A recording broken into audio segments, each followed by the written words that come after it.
Salam Pancasila dan salam penegakan hukum. Undang-undang perkawinan ini sebenarnya mengharapkan agar perkawinan itu tetap utuh sehingga dapat memberikan sumbangsi yang baik kepada bangsa dan negara dalam kehidupan sosial.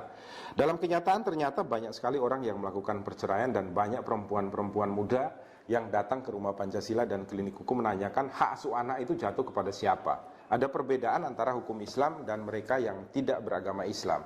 Kalau hukum Islam dengan tegas dalam pasal 105 di dalam kompilasi hukum Islam dikatakan bahwa hak asuh anak diberikan kepada ibu apabila anak belum mumasis atau belum berumur 12 tahun.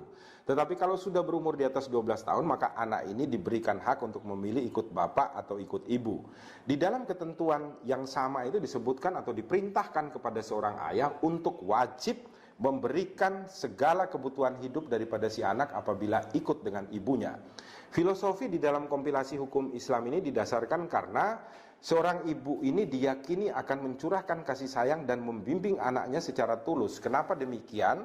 Karena anak ini berada dalam kandungannya selama 9 bulan dan anak ini berbagi nutrisi dengan ibunya di dalam kehidupannya selama 9 bulan di dalam rahim ibunya.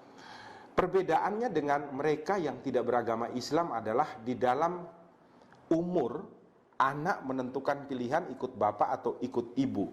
Kalau di luar hukum Islam maka anak yang dewasa itu adalah diukur dengan anak tersebut adalah tidak mengalami sakit jiwa atau keterbelakangan mental dan anak tersebut harus sudah berumur di atas 17 tahun atau paling tidak anak tersebut umpamanya sudah bekerja secara maksimal di dalam kehidupannya. Itu yang diukur di dalam hukum perdata untuk orang selain orang Muslim. Pertanyaan berikutnya adalah apakah hak asuh anak kepada seorang ibu bisa ditolak oleh pengadilan? Bisa. Di dalam perkembangan di muka persidangan ada beberapa hal yang dapat membuat hak asuh anak yang belum mumasis maupun yang belum berumur 17 tahun diberikan kepada seorang ayah. Pertimbangannya adalah satu, apabila ibu daripada si anak ini terlibat pelacuran. Yang kedua adalah apabila ibu dari si anak ini terlibat narkotika atau sebagai pengguna dan penjual narkotika dan lain sebagainya. Yang ketiga adalah apabila ibu yang bersangkutan ini ternyata tinggal di daerah-daerah yang tidak bagus untuk perkembangan anak. Kemudian apabila ibu daripada si anak ini mengalami sakit kejiwaan. Di dalam perkembangannya masih ada beberapa pertimbangan yang kadang dikabulkan oleh hakim di muka persidangan adalah ketika si bapak dapat membuktikan bahwa ternyata si ibu ini tidak mempunyai penghasilan di dalam kehidupan sehari-harinya.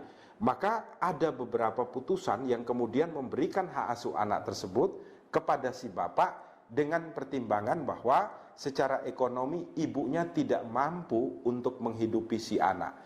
Hal ini dapat diantisipasi dengan ketentuan di dalam pasal 105 kompilasi hukum Islam yang dengan tegas memerintahkan kepada si ayah untuk memberikan nafkah kehidupan si anak sebelum anak tersebut dewasa di bawah asuhan ibunya. Di dalam undang-undang perdata juga diwajibkan untuk itu, sehingga dapat dipakai sebagai suatu cara atau suatu dasar hukum untuk dapat seorang ibu memiliki hak asuh sepenuhnya terhadap si anak sehingga mampu merawat, membimbing anak tersebut menjadi masa depan bangsa dan negara. Semoga bermanfaat bagi kita semua. Salam Pancasila dan salam penegakan hukum.